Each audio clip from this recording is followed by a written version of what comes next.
लगा जा सकता है।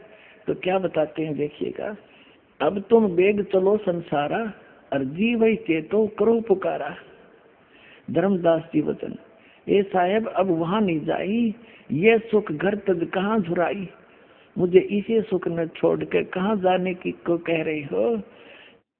वही यम देश अपर बल काला, नहीं जानो धोमती होए बेहाला। ये परमात्मा, मैं जब तक नहीं ज्ञान हुआ था तब तो उस गंध में पड़ा ही था। वो तो काल का लोक है, वहां नहीं जाऊं। वह एक शब्द है धर्मदास जी का, मोहे राख लियो महाराज हमसे बिगड़ी है। मोहे राख लियो महाराज हमसे बिगड़ी है। बिगड़ी है महाराज हमसे, बिगड़ी है महाराज हमसे बिगड़ी है। वहाँ मत भेजो महाराज काल की नगरी है वो। मत भेजो महाराज काल की नगरी है। बहुत रोए परमात्मा का गए। परमात्मा बोले बेटा नो बात बने नहीं, तेरे भाई बहन फंसे पड़े हैं तो गवाह बनिए मेरा, और ऐसे नहीं रह सकता। मैं तेरे साथ रहूंगा, पल पल मैं तेरी मदद करूंगा। जब तू सतनाम का जाप करता रहेगा और मेरी मर्यादा में रहेगा, तेरा काल कुछ बिगाड़ नहीं सकेगा। तो पुणात्माओं, और ये नकली क्या बताते हैं, वो है वो सतलोक जहाँ सदा सुखी, वह जाने के बाद तुम झाँको भी कोई ना इधर को। और चलो सतलोक लो सतनाम। और श्री प्रकाश मुनि दामा खेड़े वाले ये कहते हैं, कबीर साहब ने पाखंड का नाश किया और ये पाखंड को बढ़ावा देते। अब दिखाता हूँ दामा खेड़ा वालों की थोड़ी सी झलक।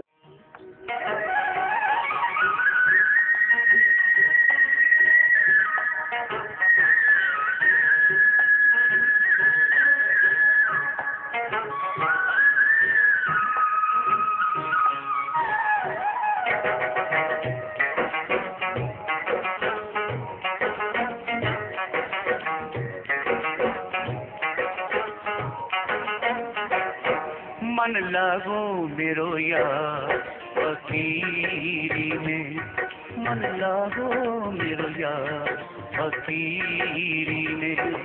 फकीरी में, फकीरी में, फकीरी में, फकीरी में।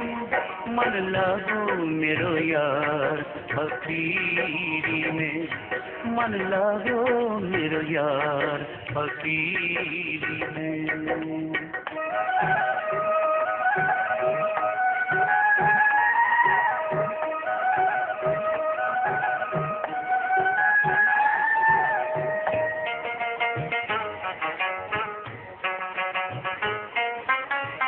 जो सुख पाऊं नाम भजन में, जो सुख पाऊं नाम भजन में, तो सुख नाही अमीरी में, तो सुख नाही अमीरी में।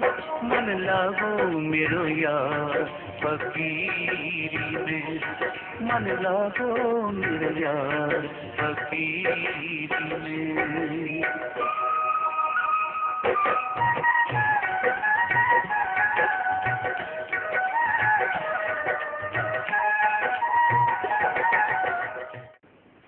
और ये कहते हैं कबीर साहब ने पाखंड का नाश किया और ये पाखंड को बढ़ावा देते।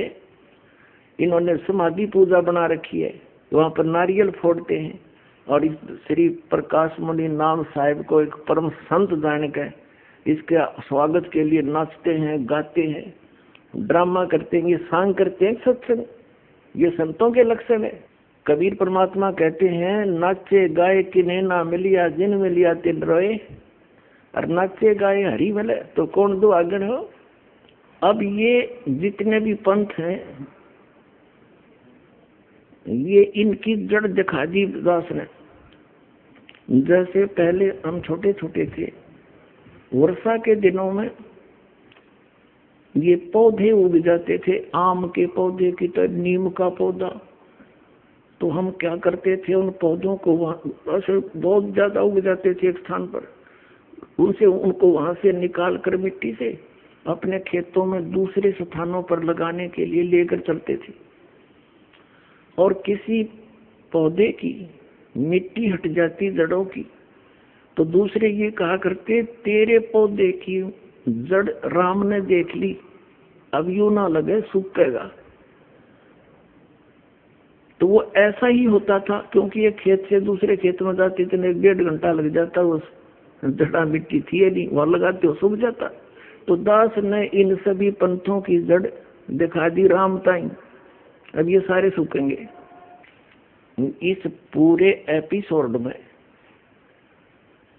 श्री प्रकाश मुनि जी दामाखेड़ा वाले ने और श्री पंथ अर्धनाम जी बनारस लहरतारा वाले ने, श्री मधु परमहंस जी रांजडी वाले ने ये क्या स्पष्ट किया है, ये परमात्मा को भिन्न मानते हैं परम पुरुष को, और कबीर साहब को केवल एक सतगुरु मानते हैं।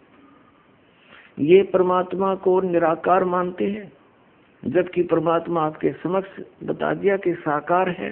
वो स्वयं परमात्मा कबीर जी ही पूर्ण ब्रह्म है, परम अक्षर ब्रह्म है, वो परम पुरुष है। और दूसरा, ये स्वयं अपने आप को कहते हैं हम ब्रह्म होकर ब्रह्म की खोज करें, वही पारखियों वाले सिद्धांत को दृढ़ किया है कि हम ब्रह्म हैं, यानी जीव भी ब्रह्म है। तो फिर खोज किसकी करें, फिर किस लिए सांग जोड़ रखे है। फिर अगर ये सारा संसार तो दिखाई देता है यही सब कुछ है, तो कबीर साहब ने क्या जरूरत थी सतलोक से आने की और इतना ज्ञान देने की। तो ये पथ भ्रष्ट है, इनके पास बिल्कुल ज्ञान नहीं है, ज्ञान इस दास के पास है। और रह रहकर इस सत्संग को सुनो, बार बार सदग्रंथों को देखो, इनसे बचो और सतलोक आश्रम बरवाला इस हरियाणा में और अपना कल्याण कराओ। सत साहिब।